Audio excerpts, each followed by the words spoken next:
Hi dear students, இன்னைக்கு நம்ம வந்து principle of conservation of linear momentum அப்படிங்கிற டாப்பிக்கை பார்க்கலாம்.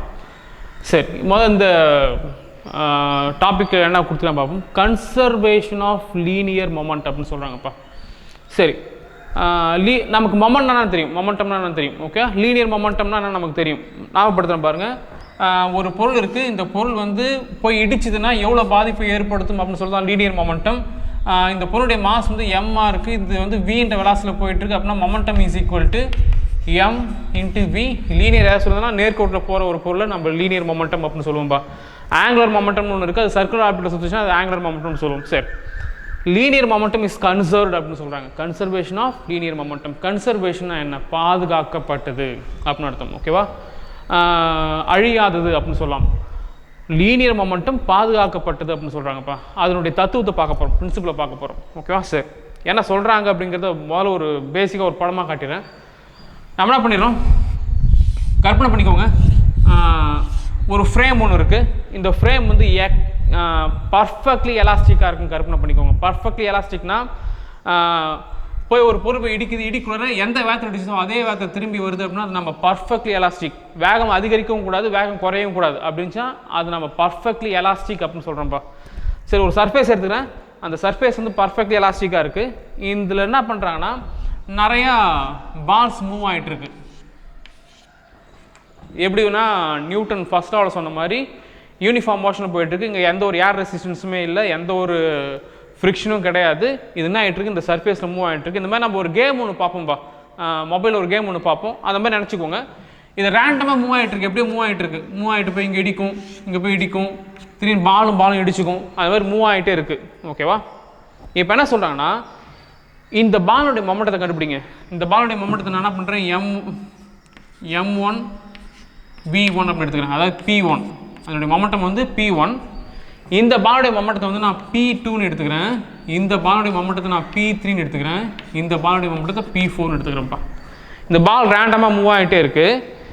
இதில் என்ன சொல்கிறாங்கன்னா இந்த principle of conservation of linear momentum என்ன சொல்கிறாங்கன்னா P1 + P2 + P3 + P4 அப்படின்னு சொல்கிறாங்க. இந்த 4 மொமெண்டத்தையும் நம்ம ஆட் பண்ணோம் அப்படின்னா என்ன வேல்யூ வருதோ அதே வேல்யூ கடைசி வரைக்கும் மாறாமலே இருக்கும். இதனுடைய மொமெண்டம் வந்து மாறாமலே இருக்கும் அப்படின்றாங்க.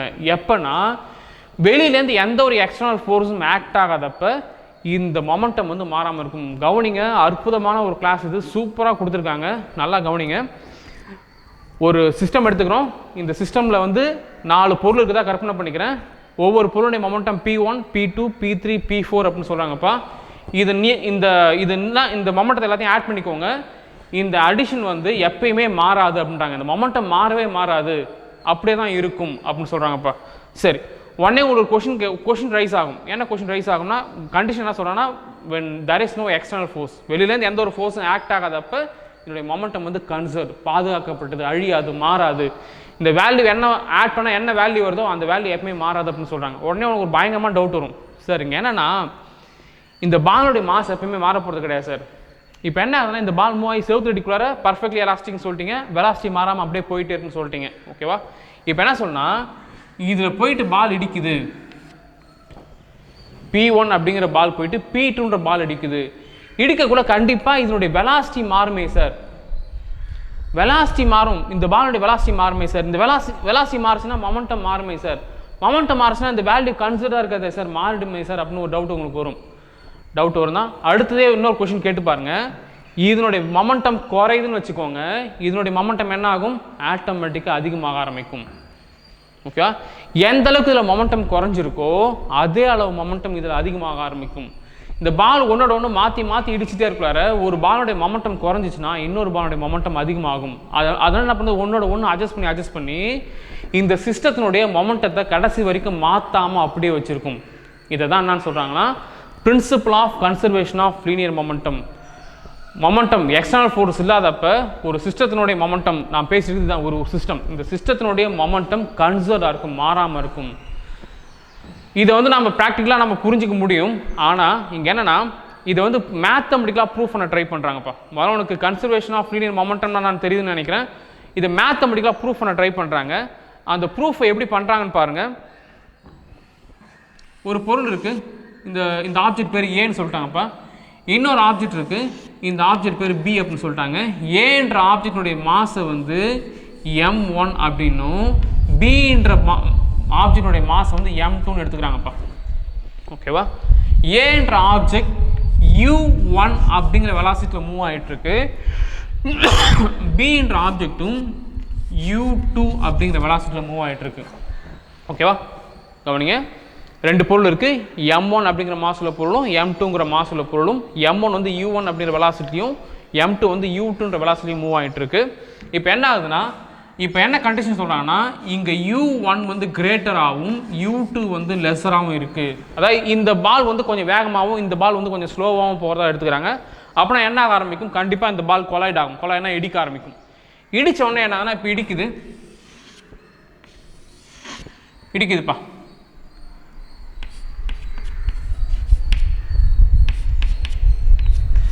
சரி, இடிக்கக்குள்ள என்ன ஆகுதுன்னா, இந்த பொருள் இந்த மேலே ஒரு ஃபோர்ஸை கொடுக்கும். இடிச்சுனா தானே, இடித்த உடனே நான் ஃபோர்ஸ் கொடுக்கும். ஓகே, நியூட்டன் தேர்டில் அப்படியே எனக்கு தெரியும், ஒரு பொருள் இது மேலே ஃபோர்ஸை கொடுத்துச்சுன்னா அதே அளவு ஃபோர்ஸ் திரும்ப கிடைக்கும். இப்போ என்ன செய்கிறேன்னா, எஃப்பி அப்படிங்கிறது, எஃப்பி நான் என்னென்னு சொல்கிறேன், எஃப்பி அப்படிங்கிறது ஏன்ற ஆப்ஜெக்ட் இடித்ததால் இதுக்கு கிடைச்சிருக்க ஃபோர்ஸ் எஃப்பி. ஓகேவா? எஃப்ஏ அப்படிங்கிறது என்னென்னா,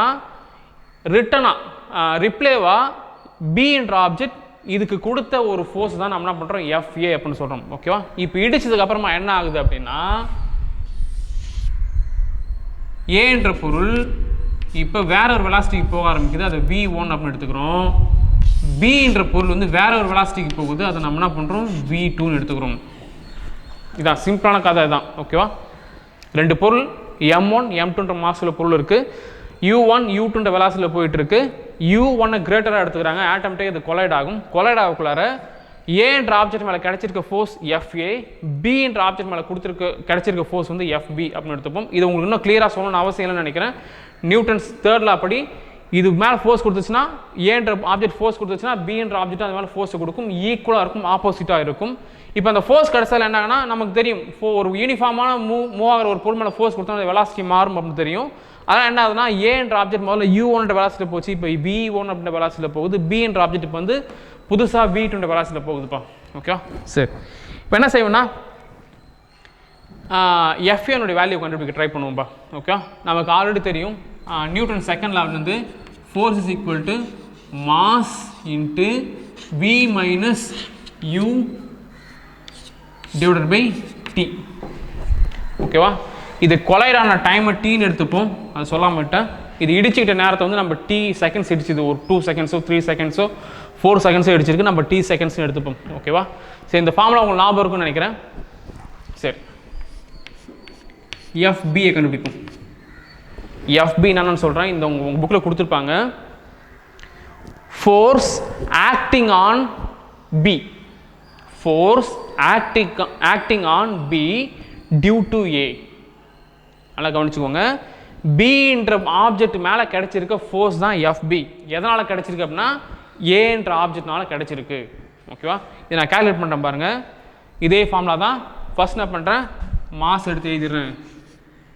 இந்த பொருளுடைய மாஸ் என்னப்பா, m2ல m2. சரி, vன்றதுனாது uன்றதுனாது, vன்றது ஃபைனல் வெலாசிட்டி, u அப்படிங்கிறது இனிஷியல் வெலாசிட்டி. இந்த பொருள் வந்து இந்த பொருளுடைய ஃபைனல் வெலாசிட்டி என்னவா இருக்கு, v2ஆ இருக்கு. இனிஷியல் வெலாசிட்டி என்னவா இருக்கு, u2ஆ இருக்கு. ஓகேவா? அதனால் எப்படி எதுன்னு பாருங்க, v2 minus u2 divided by time அப்படின்னு போட்டுக்கிறேன். ஓகேவா? அதுக்கு அடுத்தது எஃப்ஏவை கண்டுபிடிக்கும்பா. எஃப்ஏன்றது என்னன்னு சொல்கிறேன் பாருங்க. Force acting on A due to B. இது வந்து நமக்கு வந்து ரியாக்ஷன் மூலமாக கிடைச்சிது. ஏ வந்து இடிச்சது தான், ஆனால் ரியாக்ஷன் கிடைச்சிது எஃப்ஏ. ஓகேவா? ஏன்ற ஆப்ஜெக்ட் மேலே கிடைச்சிருக்க ஃபோர்ஸ் தான் எஃப்ஏ. எதனால் கிடைச்சிருக்குன்னா, பின்ற ஆப்ஜெக்டால் கிடைச்சிருக்கு. இஸ் ஈக்குவல் டு இந்த பொருளுடைய மாஸ் என்னப்பா, m1. அது ஃபைனலாக என்ன வெலாசிட்டி அடைஞ்சிருக்கு, v1ன்ற வெலாசிட்டி அடைஞ்சிருக்கு. v1 மைனஸ் இனிஷியலாக என்ன வெலாசிட்டி இருந்துச்சு, u1 அப்படின்ற வெலாசிட்டி இருந்துச்சு, டிவைடட் பை டைம். ஓகேவா? சரி, கவனிங்க. நியூட்டன் தேர்ட் லா படி நமக்கு நல்லா தெரியும் FA is equal to minus FB. ஓகேவா? Force acting on A is exactly equal and opposite to force acting on B. ஓகேவா? இங்கே மைனஸ் போட்டுக்கணும் உனக்கு தெரியும், ரெண்டுமே ஈக்குவலாக இருக்கும் ஆனால் ஆப்போசிட் டைரக்ஷனில் இருக்கும். ஓகே, ஏனுடைய வேல்யூ எடுத்து இங்கே FA வேல்யூ கண்டுபிடிச்சிருக்கணும், அதை எடுத்து எழுதுவோம். M1 V1 minus U1 divided by T is equal to minus அப்படியே எடுத்து போட்டுக்கிறேன். மைனஸ் FP வேல்யூ இங்கே இருக்கு M2 V2 minus U2 divided by T. ஓகேவா? இந்த T-யை நான் இந்த பக்கம் கொண்டு வந்தேன்னா டிவிஷனில் இருக்குது மல்டிப்ளிகேஷனில் வந்துடும். ஓகே, அதனால் என்ன ஆகிடும்னா இந்த T இந்த T கேன்சல் ஆகிடும். நான் என்ன பண்ணுறேன், டேரெக்டாக கேன்சல் பண்ணிடுறேன். இது ஒரு ஈஸியான ஸ்டெப். இது மீதி என்ன இருக்குன்னு எடுத்து எழுதுறேன் பாருங்க. M1 V1 minus U1 is equal to minus of M2 V2 U2. ஓகேவா? இப்போ என்ன செய்ய போனால் இதுக்குள்ளார M1 ப்ராடக்ட் பண்ணுறேன்ப்பா. இதுக்குள்ளார ஃபஸ்ட்டு M1 V1 கூட ப்ராடக்ட் பண்ணுவேன், அதுக்கடுத்து M1 மைனஸ் U1 கூட ப்ராடக்ட் பண்ணுவேன்ப்பா. அப்படின்னா M1 V1 minus M1 U1 is equal to, இந்த கேஸை பாருங்கள், மைனஸ் M2 உள்ள ப்ராடக்ட் பண்ணுறேன்ப்பா. நல்லா கவனிங்க, இந்த இது மாதிரி இருக்காது.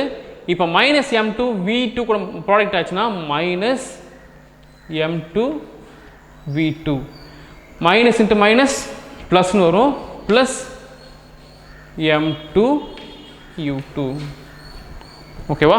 இப்போ என்ன செய்யறேன்னா கவனிங்க, இந்த V1 V2 இருக்குது, அது எல்லாத்தையும் ஒரு பக்கம் கொண்டு வரும். இங்கே V1 இருக்குது, இங்கே V2 இருக்குது, இதை நான் அந்த பக்கம் கொண்டு வந்துடுறேன்.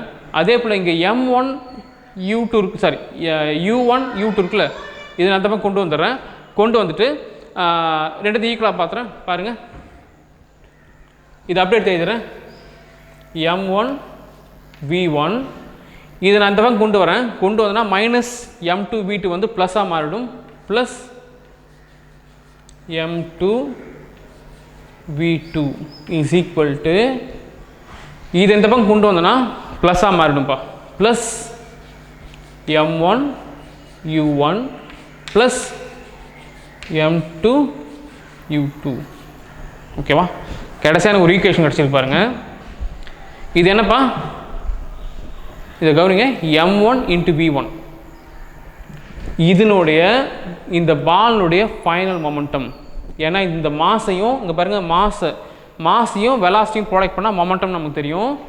ஏன்ற பாலினுடைய ஃபைனல் மொமெண்டம் இது என்னன்னு பாருங்கள், பின்ற பாலினுடைய ஃபைனல் மொமெண்டம். ஏன்னா M2 இன்ட்டு V2, இந்த மாஸ் வந்து M2, அதனுடைய வெலாசிட்டி ப்ராடக்ட் பண்ணுறோம் M2 இன்ட்டு V2 அப்படின்னு சொல்கிறேன்.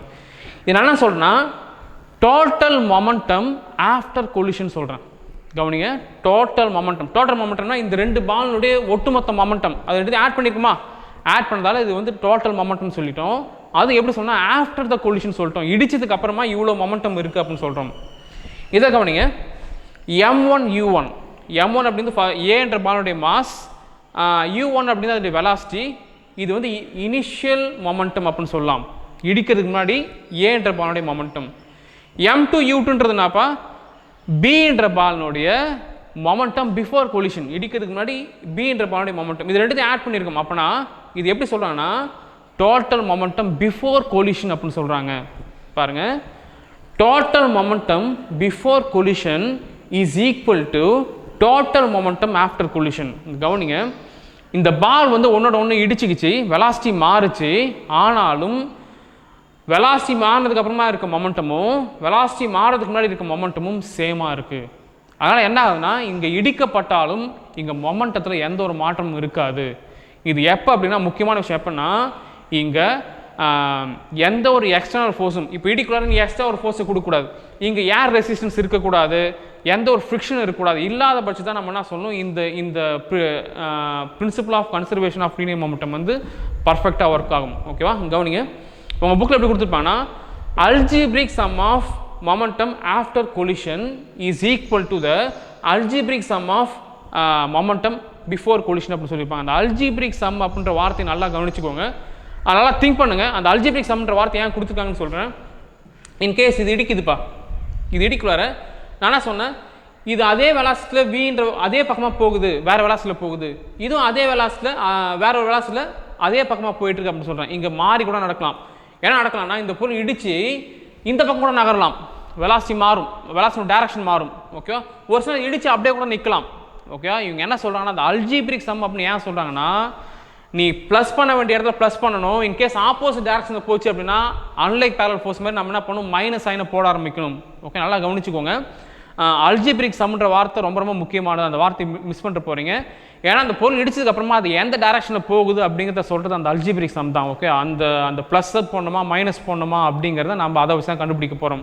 ஓகே, நம்ம தெரிஞ்ச வேண்டிய விஷயம் என்னென்னா, எந்த ஒரு எக்ஸ்டர்னல் ஃபோர்ஸ் இல்லாதப்ப ஒரு சிஸ்டத்தினுடைய ஒட்டுமொத்த மொமெண்டம் மாறாது. அங்கே என்ன கொலிஷன் ஏற்பட்டாலும் அந்த மொமெண்டம் அப்படியே தான் இருக்கும் அப்படின்னு பார்க்கலாம். ஓகேவா, என்ன பண்ணுங்கள், எனக்கு இந்த ப்ரூஃபையும் அந்த டெஃபினேஷனையும் படித்து எனக்கு எழுதி காட்டி எனக்கு வாட்ஸ்அப்பில் இண்டிவிஜுவல் அனுப்புங்கப்பா. தேங்க்யூ.